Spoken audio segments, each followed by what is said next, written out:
Super Saravana ஸ்டோர்ஸ்ல December 16 இருந்து ஜனவரி 15 வரைக்கும் ஒவ்வொரு பிரான்ச்லயும் ஒரு கஸ்டமருக்கு ₹1,00,000 மதிப்புள்ள தங்க நகை பண்டிகை பரிசு. சொந்த வீடு வாங்க ஸ்டெப் ஸ்டோனுக்கு வாங்க. Step stone. மலேசியாவில் விஜய் அவர்கள் பேசுறாருன்னா மவுண்ட் ரோட்ல பத்தி எரியுது. ஆடியோ லான்ச்ல அவர் பேசினாருன்னா அண்ணா அறிவாலெல்லாம் அதிருது. கரூர்ல நடந்தது அரசோட தவறுன்றீங்க. சரி, நேத்து விஜய் அவர்கள் தடுக்கி விழுந்தாரு, அதுக்கும் அரசோட தவறுன்றீங்க. முறையான பாதுகாப்பு இல்ல சார், தள்ளிக்கின்னு வராங்க சார். முறையான பாதுகாப்பு ஏன் சார் இல்ல? மலேசியால கொடுக்கிற பாதுகாப்பு இங்க ஏன் சார் கொடுக்கல? வெள்ளத்தெல்லாம் விஜய் அவர்கள் பணியாற்றினார், வேலை செஞ்சார். மக்கள் இயக்க தொண்டர்கள் இருங்க கேட்கற தொண்டர்கள் பணியாற்றினார்னு சொன்னீங்க. அந்த மக்கள் இயக்க தொண்டர்களுக்கு இப்ப தாவேக்கால மரியாதையே கொடுக்க மாட்டேன்னு சொல்றாங்க. சொல்றவங்க பேசுறவங்க வெத்தலைப்ப கடையில பேசியிருந்தாங்க, டீ கடையில பேசியிருந்தாங்க, டிஃபன் சென்டர்ல பேசியிருந்தாங்க. அது பேச்சு கிடையாது.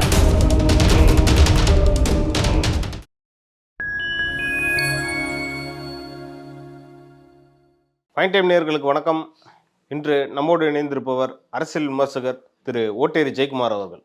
வணக்கம் சார். வணக்கம் சார். தாவேகா தலைவர் திரு விஜய் அவர்கள் நடித்துள்ள ஜனநாயகன் படம் ஆடியோ லான்ச் நடந்துச்சு மலேசியாவில். 9ஆம் தேதி ரிலீஸ் ஆகுது. 9 என்றால் வெற்றின்ற மாதிரி செங்கோட்டையன் அவர்கள் புகழ்ந்து தள்ளிட்டாரு.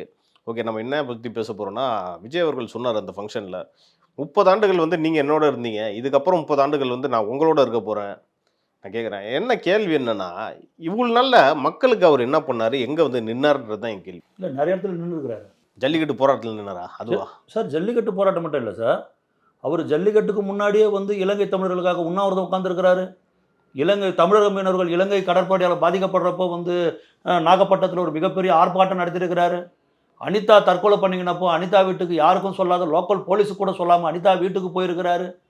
ஸ்டெர்லைட் ஆலையில் துப்பாக்கி சூடு நடந்தப்போ துப்பாக்கி சூடில் இறந்தவங்க வீட்டுக்கெல்லாம் அவர் மதுரை போயிட்டு தூத்துக்குடி போய் தூத்துக்குடியிலேருந்து 2 வீலரில் போயிருக்கிறாரு. நடுராத்திரியில் அவங்க வீட்டுக்கு போயிருக்கிறாரு. கவின் ஆணவ படுகொலைக்கு போலையே சார்? சார், கவின் ஆணவ படுகொலைக்கு எங்கே சார் போனார் சார்? இந்த லாக்அப் டேத்தில் ஒரு தம்பி ஒருத்தர் அஜித் குமார் இதுவார், அதுக்கு போனார் சார். அதுக்கு போனார் சார்? ஆமாம் சார். கவின் ஆணவ படுகொலை சார் எல்லாத்துக்கும் போனார் சார், போகாத இல்லை. ஒரு சில, அதாவது இத்தனை போயிருக்கிறாருன்றோம், இத்தனை இடத்துக்கு போயிருக்கிறாருன்றோம், ஏதோ ஒன்றை வச்சு பேசுறீங்க. சரிங்களா? நான் ஏங்க போலன்னு நான் சொல்லிட்டேன் சார். சொல்லுங்க சார். சமூக வாக்குக்காக போலையா சார்? அது சமூக வாக்கு அப்படி கிடையாது. அவர் எப்பவுமே அவர் அந்த மாதிரி நினைக்கிறவரே கிடையாது. புரியுதுங்களா? அந்த மாதிரி நினைக்கக்கூடிய ஆளு, அந்த சமூகம், அந்த மக்கள்னு சொல்றவங்க தான் அந்த மக்களை ஏமாத்துறாங்களே தவிர ஒரு நாளும் அப்படி சிந்திக்கக்கூடியவர் அவர் கிடையாது.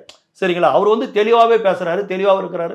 ஒரு சினிமா உலகத்தில் உச்சத்தில் இருக்கிறாரு. உச்சத்தில் இருக்கும்போது இத்தனை இடத்துக்கு போனாரு, இத்தனை இடத்துக்கு வந்தாரு, இவ்வளோ பேரை பார்த்தாரு. 30 ஆண்டுகள் இல்லை, 33 ஆண்டுகள். 33 ஆண்டுகள் என்னை திரையுலகத்தில் நீங்கள் பார்த்தீங்க. நான் ரொம்ப மிகப்பெரிய அவமானங்களை சந்தித்தேன், மிகப்பெரிய அசிங்கங்களை சந்தித்தேன், மிகப்பெரிய போராட்டங்களை சந்தித்தேன். என் முகம்லாம் நடிக்குமா, கருப்பாக இருக்கிறேன்னு சொன்னாங்க. அப்படி இருந்தும் என்னை மக்கள் ஏற்றுக்கணும். உச்ச ஆண்டு கும்பிலத்தின உச்சத்தில் நிற்க வச்சிங்க.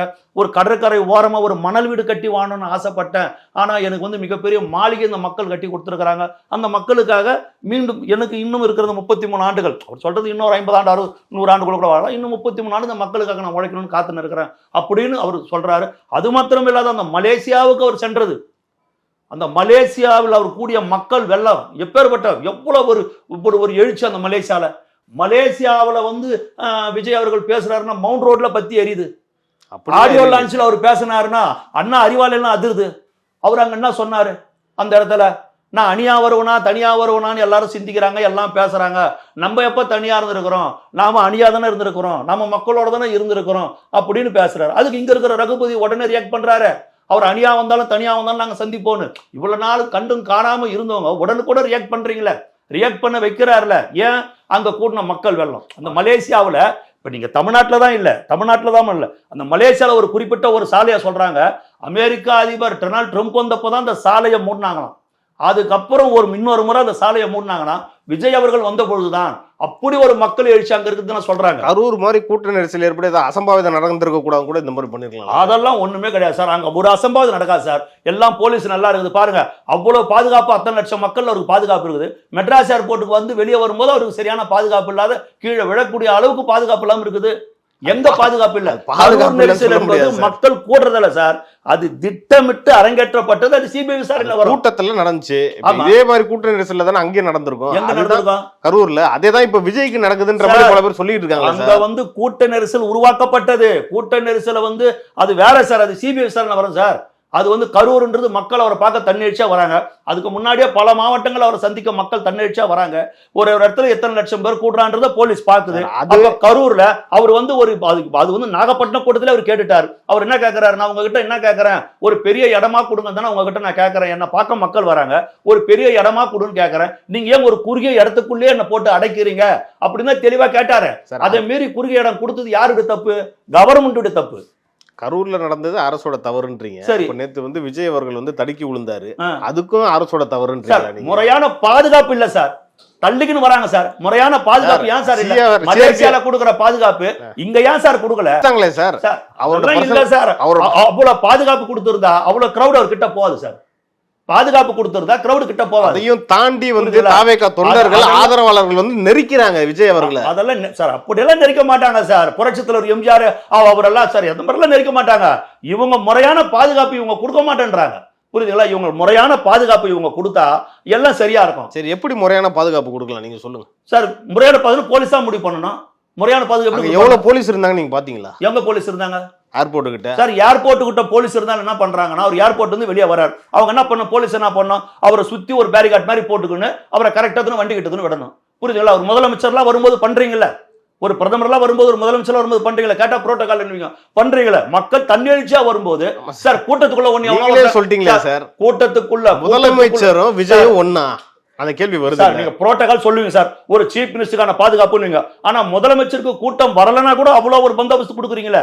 அப்ப கூட்டம் வரும்போது ஒரு நெரிசல் ஏற்படும் போது அவருடைய உயிருக்கு ஒரு ஆபத்து வந்தா, அதான் சார் தெளிவா நீங்களே உங்கள்கிட்ட பதில் நீங்களே சொல்றீங்க. அவர் ஒரு ஆபத்து ஏற்பட்டா முதல்வர் ஸ்டாலின் தடுக்க வேண்டிய பொறுப்பு யாருது? இல்ல சார், அப்படி போலீஸ் தான் சார் தடுக்கணும். அவங்க கிட்ட தான் அதிகாரம் இருக்குது, அவங்க கிட்ட தான் ஆட்சி இருக்குது, அவங்க தான் தடுக்கணும். அப்படி கிடையாது சார். இப்ப முதல்வர் ஸ்டாலின் அவர்களை பார்க்க வரும்போது அந்த கூட்டம் பக்குவமா இருக்கு. பக்குவமா இல்ல சார். விஜய் அவர்களை பார்க்க வரும்போது சார் பக்குவமா இல்ல சார். எப்படி கலைஞரை பார்க்க வந்த கூட்டத்துக்கும் புரட்சி தலைவர் எம்ஜிஆர் பார்க்க வந்த கூட்டத்துக்கும் வித்தியாசம் இருக்கு. அந்த கூட்டம் வந்து விஜய் அவர்கள் நெரிச்சாங்களா இவங்கள?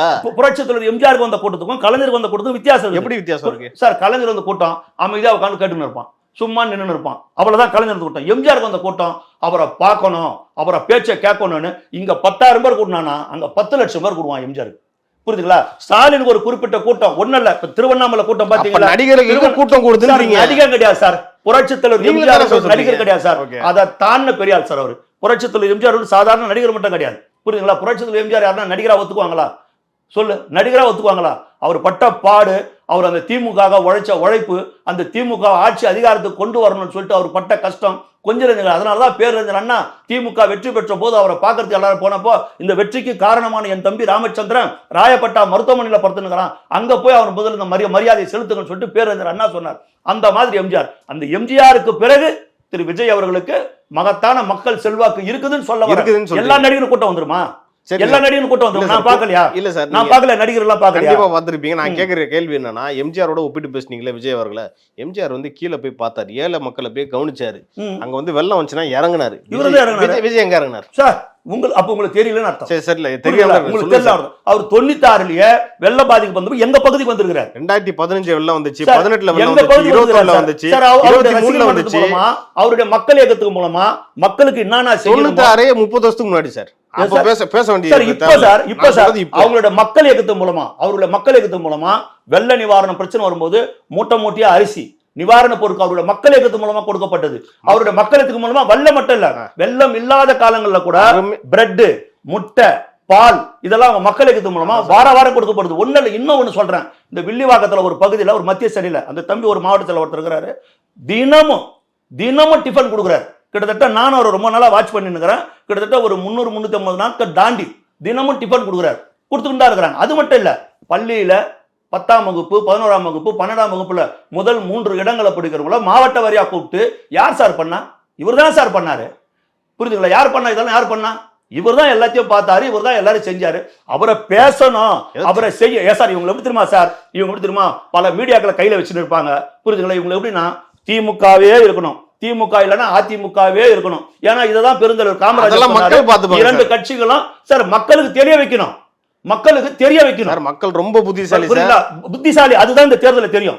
2026 தேர்தலில் இந்த மக்களை இவங்க எவ்வளவு காலமா ஏமாத்தி வச்சிருக்காங்க, இந்த மக்களை இவங்க எப்படியெல்லாம் இவங்க வந்து மக்களை கருதுறாங்கன்றது 2026 தெரியும். அதுதான் சொல்றேன்னா உலகை உலுக்கிய புரட்சிகள் சொல்லுவாங்க பாருங்க, உலகை உலுக்கிய புரட்சிகள், ரத்த நாளங்களை சூடாக்கிய புரட்சிகள், மாளிகைகள் எல்லாம் மண்ணாக்கிய புரட்சிகள், அந்த மாதிரி ஒரு புரட்சி 2026 ஏற்படதான் போகுது.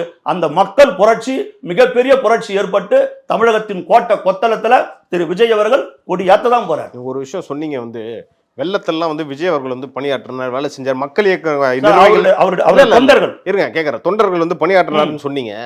அந்த மக்கள் இயக்க தொண்டர்களுக்கு இப்ப தாவேக்கால மரியாதையே கொடுக்க மாட்டேன்னு சொல்றாங்களே சார். ஏன் அந்த நிர்வாகிகள் வந்து பொறுப்பு கொடுக்க மாட்டேன்ற குற்றச்சாட்டு வைக்கிறாங்க சார். எந்த நிர்வாகி பொறுப்பு கொடுக்கல? டெய்லி குமுறிக்கிட்டு இருக்காங்களே சார். சொல்றாங்க பாருங்க, கொங்கு மண்டலத்துல செங்கோட்டையன் அவர்கள் நியமிச்சிருக்காங்க, வேட்பாளர் அவர் தான் தேர்வு பண்ண போறதா சொல்றாங்க. அங்க மக்கள் இயக்க நிர்வாகம் நீங்க சொன்ன மாதிரி 30 வருஷம் வேலை செஞ்சிருக்காங்க. அவங்களால நாளைக்கு வேட்பாளர் நிக்க முடியுமா? சொல்றவங்க பேசுறவங்க வெத்தலப்ப கடையில பேசியிருந்தாங்க, டீ கடையில பேசியிருந்தாங்க, டிஃபன் சென்டர்ல பேசியிருந்தாங்க, அது பேச்சு கிடையாது. புரியுதுங்களா? ஒரு கட்சின்னும் போது அது லட்சக்கணக்கான தொண்டர்கள் அதுல இருக்கும்போது எல்லாருக்கும் பதவி எடுத்து கொடுத்துட முடியாது. அவங்களுக்கு ஒரு 120 மாவட்ட பதவி இல்லைன்றதான எல்லாருக்கும் பதவியில் இருக்கிறாங்க சார். 128 மாவட்ட செயலர் 128 பேருக்கு தான் மாவட்ட செயலர் பதவி கொடுக்க முடியும், லட்சக்கணக்கான கொடுத்துட முடியாது. எந்த மக்கள் இயக்கத்துல வேலை செஞ்சாரு எல்லாரும் புரிஞ்சுக்கின்னு அழகா வேலை செய்யறாங்க சார். எல்லாரும் புரிஞ்சுக்கின்னு புஷியா வந்து வேலை செஞ்சாரு சார், ஒத்துக்கிறேன் சார். ஆதவர்ஜனா எந்த மக்கள் இயக்கத்துல வேலை செஞ்சாரு, அருண்ராஜ் எங்க வேலை செஞ்சாரு, சிடிஆர் நிர்மல்குமார் எங்க வேலை செஞ்சாரு. சார் புதியவர்கள் வரும்போது வாய்ப்பு கொடுக்குறாங்க, அவங்க புதுசா அரசியலுக்கு வராங்க. ஆரம்பத்துல இருந்து எங்களை மாதிரி ஆளுங்க தான் மத்த கட்சியில இருக்கிறவங்க தான் போனோம். இல்ல சார், புரியுதுங்களா சார்? இஸ்லாமிய மதத்தை சேர்ந்த ஒருத்தவங்க வந்து தாகிரான்றவங்க துணை பொச்ச பதவி கொடுத்தாங்களா இல்லையா ஆரம்பத்துல? அவங்க எங்க சார் இப்ப சொல்லுங்க இருக்கிறாங்க? எங்க இருக்கு, என்ன பதவியில இருக்கு சார்? ஒரு கட்சின்னும் போது நீ ஒண்ணு நல்லா புரிஞ்சுக்கணும் சார். ஒண்ணு நல்லா புரிஞ்சுங்க, ஒரு கட்சின்னும் போது அது அவங்க கட்சிக்குள்ள இருக்கிற பிரச்சனை, சரிங்களா? இந்த சபிதாக்கு ஏன் கொடுக்கல, இவங்க சஜிதாந்தமா யாரோ ஒருத்தர் பாய்சன் சாப்பிட்டாங்களே, இவங்களுக்கு ஏன் அவங்களுக்கு ஏன் போது அதெல்லாம் வந்து ஒரு கட்சின்னும் போது தாவேகா வந்து பெண்களை வந்து புறக்கணிக்குதுன்ற குற்றச்சாட்டு இருக்கு. அது எப்படி சார் புறக்கணிக்குது? அது எப்படி சார் பெண்களை புறக்கணிக்குது? ஏன் சார் லட்சக்கணக்கான பெண்கள் அவரை தன்னுடைய அண்ணனா கருதுறாங்க, அவரை தம்பியா கருதுறாங்க, தான் வீட்டு பிள்ளையா கருதுறாங்க. பெண்கள் எப்படி சார் தாவேகா புறக்கணிக்க? தாவேகா பெண்களை புறக்கணிக்கல சார், திமுக தான் பெண்களை புறக்கணிக்குது. புரியுதுங்களா? திமுக தான் புறக்கணிக்குது. நீங்க சொல்றீங்கல்ல இப்ப இவங்க எங்க அவங்க எங்க திமுக காலம் பூரா பேர் அண்ணா கூட வாழ்ச்ச குடும்பம் எல்லாம் வந்துடுச்சா திமுக? செத்தான மிசால போய் ஜெயில போய் கஷ்டப்பட்டான, இந்திய எதிர்ப்பாக தீ குளிச்சு செத்தான, அவன் குடும்பம் எல்லாம் ஆட்சி அதிகாரத்துக்கு வந்துதா? கோபாலபுரம் குடும்பம் மட்டும்தான் சார் எல்லாத்தையும் அனுபவிக்குது. அவங்களை அனுபவிச்சாங்க, புரியுதுங்களா? அது எல்லாத்தையும் இவர் சரி பண்ணார். சும்மானா வந்து விஜய் வந்து இவங்களுக்கு பதவி கொடுக்கல, அவங்களுக்கு பதவி, இது எல்லா கட்சியில இருக்கிற பிரச்சனை. எந்த கட்சியில பிரச்சனை இல்ல? திமுக கொண்ட பிரச்சனை. திமுக வரவங்களுக்கு எல்லாம் திமுக பதவி கொடுக்குறாங்க. ரகுபதி வந்தாரு, ஏவா வேலு வந்தாரு, KKSSR வந்தாரு, அனிதா ராதாகிருஷ்ணன் வந்தாரு, செந்தில் பாலாஜி வந்தாரு. வெளியிருந்து வந்தவங்களுக்கு எல்லாம் திமுக முக்கியத்துவம் கொடுக்குறாங்க. எங்களுக்கு எல்லாம் திமுக கூட குற்றச்சாட்டுக்குது. எந்த கட்சியில குற்றச்சாட்டு இல்ல? தாவேகா என்பது இப்போதுதான் 2 ஆண்டுகள் ஆகிறது. 2 ஆண்டுகள் ஆகும் போது காலம் பூரா ரசிகர் மன்றத்தில் வேலை செஞ்சாங்கன்னா அவங்களுக்கும் உரிய மரியாதையை உரிய அங்கீகாரத்தை அவர் கொடுத்துதான் இருக்கிறார். சார் யார் சார்? பூக்கடை குமார். இவர் பூக்கடை குமார் யார் சார்? இந்த ஈசிஆர் ரோட்ல ஒரு தம்பி இருக்கிறார், அவர் யாரு? இந்த லயோலா மணியில் ஒரு தம்பி இருக்கிறார், அவர் யாரு? இவங்க எல்லாம் யாரு? அதான் மக்கள் கேக்குறாங்க, யாரு அவங்க? எல்லாம் ரசிகர் மன்றத்தாளு தான். அவரோட ரசிகர் மன்றத்தில் கஷ்டப்பட்டவங்க தான், எல்லா மக்கள் இடத்துல வந்தவங்க தான். யாரு இல்ல? புரியுதுங்களா? இந்த அம்மாவுக்கு மட்டும் என்ன உங்களுக்கு கூப்பிட்டு முறையா என்னவோ பேசியிருப்பாங்க. நீங்க ஒரு கட்சியுடைய தலைவருடைய காரை போய் மறக்கிறது நியாயமா? இல்ல, அவங்க கோடி கோடியா செலவு பண்ணி இருக்கிறதா சொல்றாங்க. கட்சி கேக்குறேன், ஸ்டாலின் காரை மறக்க முடியுமா? மறக்க ஒத்துக்குவாங்களா? ஒரு கட்சி நான் ஒரு கட்டுப்படுவானாவா? உங்க குறைய நீ எங்க போய் சொல்லணும்? ஒரு கட்சி தலைவரை வந்து நீ மடக்கிறது நியாயமா? ஒரு கட்சி தலைவர் வராரு, அவர் காரை வந்து மடக்கி எனக்கு இங்கே இறங்கி இப்போ பதில் சொல்லணும்னா அது எப்படி? அது ஸ்டாலின் அவர்கள் வந்து நிர்வாகிகளை 1-to-1 சந்திச்சுக்கிட்டு இருக்காரு சார். இவர் தான் சந்திக்கிறாரு. எங்க சந்திச்சாரு சார்? இவர் சந்திச்சது உங்களுக்கு தெரியல சார். அவங்க சந்திச்சது வெளியே செய்தி வருது. இவரு 1-to-1 சந்திச்சுக்கிட்டு தான் இருக்கிறாரு. எனக்கு தெரிஞ்ச எத்தனையோ பேர் அவரை ஒரு 4 நாளைக்கு முன்னாடி சந்திச்சு வந்துக்கிறாங்க. விஜய் பிரஸ் எனக்கு தெரியும். பிரஸ் சந்திக்கல சார், நான் அதுக்குள்ளே போல. இல்ல சார், இல்ல சொல்லுங்க, நான் பிரஸ் சந்திக்கல. அது ஒரு பெரிய குற்றச்சாட்டு. அதுக்குள்ளே போல, சப்ஜெக்ட்டுக்குள்ளே போல. நிர்வாகிகளை எங்க சந்திச்சு 1-to-1 பேசினாருன்றதை எனக்கு காட்டு. ஏன் சார் வெளியே வந்து காட்டணுமா? வெளியே போட்டோ போடணுமா? வீடியோ போட்டோ அவர் சந்திச்சாரு அர்த்தமா? எல்லாரும் கூப்பிட்டு இவரை சந்திச்சாரு, அவரை நான் தான் சொல்றேன், எனக்கே தெரியும் அவர் யார சந்திச்சாருன்னு. எனக்கே தெரியும் யார சந்திச்சாரு. இப்ப லேட்டஸ்டா போய் யாரெல்லாம் இணைஞ்சாங்க, யார்கிட்ட பேசுனாங்க, 1-to-1 பேசுறாரு. சும்மா நீ தம்பி போட்டே சால போட்டே சரி போன்னு சொல்லல. ஒவ்வொருத்தரையும் யார் கட்சியில் இணைறாங்களோ அவங்க உட்கார வச்சு 1-to-1 பேசுறாரு. அவரே 5 நாளுக்கோ 6 நாளைக்கு ஒரு நாள் தான் கட்சி ஆபீஸ்க்கே வராரு. யாரு? விஜய் அவர்கள். சார் அவர் கட்சி ஆபீஸ்ல மட்டும்தான் சந்திக்கிறாரு. கேள்விப்பட்டீங்களா? அப்ப வீட்டுல சந்திக்கிறாரு அவரு சார். அது எப்படி சார் உங்களுக்கு சொல்ல, கட்சி ஆபீஸ்ல மட்டும் இல்ல சார், எனக்கு தெரிஞ்சு சந்திச்சவங்க கட்சி ஆபீஸ்ல சந்திக்கல, புரியுதுங்களா? சந்திச்சுக்கிட்டு தான் இருக்கிறார், வேலை பார்த்துக்கிட்டு தான் இருக்கிறார், பேசிக்கிட்டு தான் இருக்கிறார், எல்லா வேலையும் அவர் செஞ்சுட்டு தான் இருக்கிறார். நேரடியாவே அது இப்ப பத்திரிகைகள் தெரிஞ்சு அவங்க பின்னாடியே ஓடுவாங்க கேமரா எடுத்துன்னு. அதெல்லாம் தெரியலன்னா அது என்ன பண்ண முடியும்? எல்லாரையும் சந்திச்சுட்டு தான் இருக்கிறார், எல்லாத்தையும் பேசிக்கிட்டு தான் இருக்கிறார், கட்சி வேலை நடந்துக்கிட்டு தான் இருக்குது. இதையெல்லாம் ஒருத்தர் சிந்திக்காம, இதெல்லாம் ஒருத்தர் பேசாம விளையாட்டுத்தனமா ஒரு அரசியல் கட்சி ஆரம்பிச்சுக்கிட்டு வரதுக்கு அவர் ஒன்றும் சாதாரண கிடையாது. ஏன்னா அவர் வந்து குழந்தைத்தனமான அரசியல பண்ணிட்டு இருக்கிறதா திருமாவளவன் எல்லாம் சொல்லிட்டு இருக்காரு. திருமாவளவன் சொல்லுவார் சார். திருமாவளவன் இதை விட்ட சார், திருமாவளவனை பத்தி என்ன சார் பேசுறது? சொல்லு. திருமாவளவன் வந்து ஒரு குழந்தைத்தனமானுவாரு, அவர் பிஜேபி பெற்றெடுத்த குழந்தைன்னுவாரு. ஆனா இவர் தான் மங்களூர்ல போய் நான் வந்து பிஜேபியின் ஆதரவு பெற்ற வேட்பாளர் சொல்லிட்டு ஓட்டு வாங்கி எம்எல்ஏவை ஜெயிச்சு வருவாரு, வாஜ்பாய்க்கு வீர வணக்கம் செலுத்துவாரு. மோடி மாதிரி அமித்ஷா மாதிரி யாரும் கிடையாது, அவங்க மிகப்பெரிய சிறந்த நிர்வாகிகள் சொல்லிட்டு இவரே பேசுவாரு. ஒரு இயக்கம் இல்லைன்னு சொல்லுவாரு, ஈழ தமிழர்களுக்காக பேசுவாரு, இலங்கை தமிழர்கள் ஈழ தமிழர்களுக்காக பேசுவாரு. அந்த ஈழ தமிழர்களை கொன்று குவித்த 1.5 லட்சம் பேரை கொன்று குவித்த ராஜபக்சே கிட்ட போய் பல்ல காட்டி சிரிப்பாரு. அவர் போடுற சாப்பாட்டை அந்த தொண்டையில எப்படிதான் அவருக்கு முழுங்குச்சோ, அந்த ரத்தக்கரை படையத்துக்கு முன்னாடி சாப்பாடை சாப்பிட்டுட்டு வருவாரு. அவர் பரிசு போட்டி கொடுத்தாருன்னா அந்த பரிசு பெட்டகத்தையும் வாங்கிட்டு வருவாரு, புரியுதுங்களா? அவரை பத்தி எப்படி சார் அது நீங்க சொல்றீங்க? 2001 வந்து திமுக ராஜபக்சே கிட்ட பரிசு பெட்டி வாங்கினாரா இல்லையா? திருமாவளவன் இலங்கைக்கு போய் ராஜபக்சே கிட்ட பரிசு பெட்டி வாங்கினாரா இல்லையா? 1.5 லட்சம் தமிழ் சொந்தங்களை கொன்னாங்களா இல்லையா? தலித் மக்களை கொன்னாங்களா இல்லையா? பெண்களின் கற்ப சூறையாடினாங்களா இல்லையா? மார்பு முளை அடுத்து எரிந்தாங்களா இல்லையா? சின்னஞ்சிறு குழந்தைகளை நிர்வாணப்படுத்தி கொன்னாங்களா இல்லையா? எப்படி இப்ப பரிசு பெட்டி முதல்ல நீ வாங்கின? உன் பக்கத்துல தானே இருந்தார் ராஜபக்சே, உன் பக்கத்துல தானே இருந்தாரு. அப்பேற்பட்ட காங்கிரஸ் கட்சி கூட கூட்டணி வச்சிருக்க, அத கூட்டணி ஆசைப்படுறதா காங்கிரஸ் பத்தி பேசல, திருமாவளவன் என்கிற அந்த மானமிகு தமிழனை பார்த்து கேட்கிறேன். நீ பக்கத்துல தானே இருந்த. ராஜபக்சே சொட்டியை பிடிச்சி எட்டி இடிச்சு டிச்சு ஒன்னு இடி வேண்டி தானே நீ பெரிய வீரன் தானே, பெரிய சூரன் தானே. செண்பகராமன் ஒருத்தர் கேள்விப்பட்டிருக்கீங்களா நீங்க? உங்களுக்கு செண்பகராமன் தெரியுமா? செண்பகராமன் ஹிட்லருடைய படையில இருந்த ஒரு செண்பகராமன். எம்டன் மகன் ஒரு படம் பார்த்தீங்களா? அந்த எம்டன் என்ற கப்பலை ஓட்டின்னு வந்தவர் அவர் தான். அதுக்காக தான் எம்டன் மகன் என்ற பேர். அந்த எம்டன் கப்பலை ஓட்டின்னு வந்து அவர் தான் வந்து ஹிட்லர் ஜெர்மன் நாட்டில இருந்து அந்த ஹிட்லருடைய படையோட கொண்டு வந்து வெள்ளக்காரன் எதிர்க்கிறதுக்காக இங்க சென்னை கடற்கரையில இருந்து குண்டு அடிச்சார். அந்த குண்டு தான் சென்னை உயர்நீதிமன்ற வளாகத்தில் வந்து விழுந்தது. அந்த செண்பகராமன் அவர் தான் ஜெய்ஹிந்த் என்ற கோஷத்தை முதல்ல சொன்னவர். அவர்கிட்ட இருந்து தான் அந்த கோஷம் நேதாஜி சுபாஷ் சந்திர போஸ் கிட்ட போச்சு. ஜெய்ஹிந்த் என்ற கோஷத்தை முதல்ல சொன்னவரே செண்பகராமன் தான். அந்த செண்பகராமன் முன்னாடி ஒரு தடவை ஹிட்லர் சொன்னார், சார் இந்தியர்கள் அடிமைகளாக இருக்க பிறந்தவர்கள்னு. இந்த நீ சொன்ன வார்த்தைக்கு பதில் கேட்டா மன்னிப்பு கேட்டாவன்னு சொன்னவர் தான் செண்பகராமன். இவருடைய துணிச்சலை பார்த்துட்டு நான் இவ்வளவு பெரிய ஒரு சர்வாதிகாரி இருந்தாலும் என்னையே நீ மன்னிப்புக்காக சொல்றியான்னு சொல்லிட்டு நான் சொன்ன வார்த்தை சாரின்னு சொன்னார் ஹிட்லர். அதுக்கப்புறம் செண்பகராமன் விஷம் வைத்து கொண்டாங்க, ஹிட்லரையே மன்னிப்புக்காக வச்சுட்டாரு. அது வேற வரலாறு.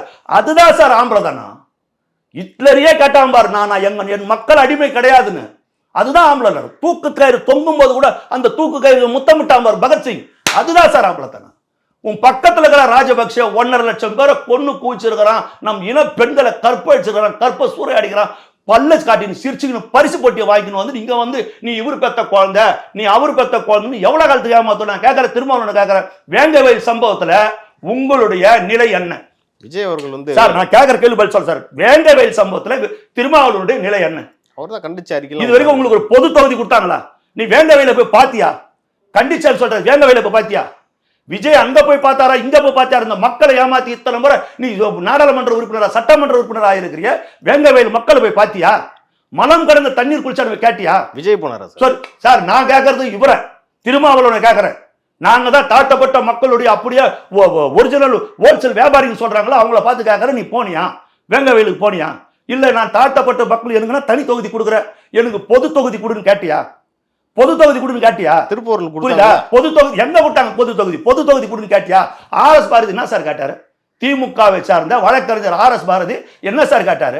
இன்றைக்கு நீதிபதிகள் தாழ்த்தப்பட்ட சமூகத்தில் இருக்கிற நீதிபதிகள்லாம் இன்னைக்கு நீதிபதிகளா இருக்கிறாங்கன்னா நாங்க போட்ட பிச்சைன்னு சொன்னார். அந்த ஆர்எஸ் பாரதி சட்டை எட்டி புச்சியா? நாங்க கலெக்டரை பார்க்க போனோம், எங்களை கலெக்டர் உள்ள விடல, ஒரு தீண்டத்தகாதவர்கள மாதிரி எங்களை நடத்துறாங்க தயாநிதி மாறன் சொன்னாரு. அந்த தயாநிதி மாறன் சட்டை எட்டி புச்சியா? தீண்டத்தகாதவர்கள உங்களுக்கு கேட்டியா? பிளாஸ்டிக் சேர் போட்டு உட்கார சொன்னாங்களே, தூக்கி அந்த பிளாஸ்டிக் சேர் தூக்கி அவனை அடிச்சியா? ஒரு அமைச்சர் கேட்டானே, ஏமா நீ எஸ்சி தானு கேட்டானே, எப்படா நீ எஸ்சி தானு கேட்பட அவனை கேட்டியா? சும்மா எவ்வளவு காலத்துக்கு சார் மக்களை ஏமாத்தின்னு வருவாங்க? இனி இது போன்ற ஏமாற்றுகள் தமிழ்நாட்டு அரசியலில் எடுபடாது. விஜய் வந்ததுக்கு அப்புறமா சார் இனி முடியாது சார். 2026ல விஜய் வந்து ஒரு மிகப்பெரிய ஒரு அரசியல் மாற்றத்தை, ஒரு அரசியல் எழுச்சியை இன்னைக்கு ஏற்படுத்தி இருக்கிறார் சார். பொறுத்து இருந்து பார்ப்போம் சார். எலெக்ஷன் வந்து ரிசல்ட் வந்ததுக்கு அப்புறம் நிச்சயம் பார்ப்போம். நிச்சயம் சந்திக்க தானே போறோம். முதல்வர் ஆவறாரா? நிச்சயம் சந்திக்க தானே போறோம். அவர் தான் தமிழ்நாட்டுடைய முதலமைச்சர். இல்ல அவர் போட்டிட்ட தொகுதியிலேயே ஜெயிக்கிறாரா? டெபாசிட் இழக்கிறாரா? முதலமைச்சர் அவர் தான் தமிழ்நாட்டுடைய முதலமைச்சர்.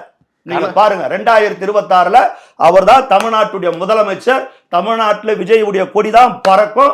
நீங்க பாருங்க. பொறுத்து இருந்து பார்ப்போம் சார். உங்க நேரத்துக்கும் கருத்துக்கும் நன்றி. நன்றி. தேங்க்யூ.